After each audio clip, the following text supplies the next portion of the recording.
Xon, Feyani tortlarini har doim tabiiy deb maqtanasiz. Tortlaringiz o'zi rostdan ham tabiiymi? Hozir men sizga bu haqda to'liq ma'lumot beraman. Qarang, bu oddiy sotuv tortimizning ichi.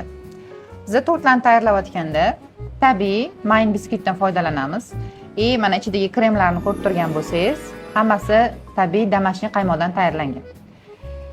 Biz kremlarni tayyorlashda umuman umrini uzaytirib beradigan, sun'iy dabavkalar, turli xil ranglar, mazani kuchaytirib beradigan aromatizatorlardan umuman foydalanmaymiz.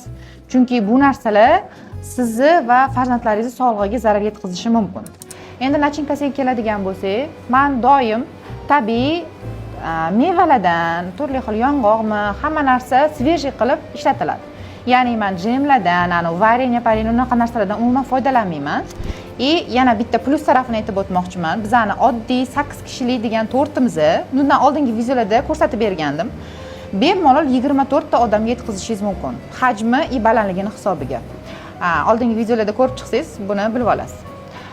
Xullas, bizdan oddiy tortlarni xarid qilganingizda siz ham o'zingizni sog'lig'ingizni himoya qilgan bo'lasiz va pulingizni ham tejab qolasiz. Xullas, sizlarning sog'lig'inglar bizning foydamizdan ustun. Feya har doim o'zini mijozlari haqida qayg'uradi.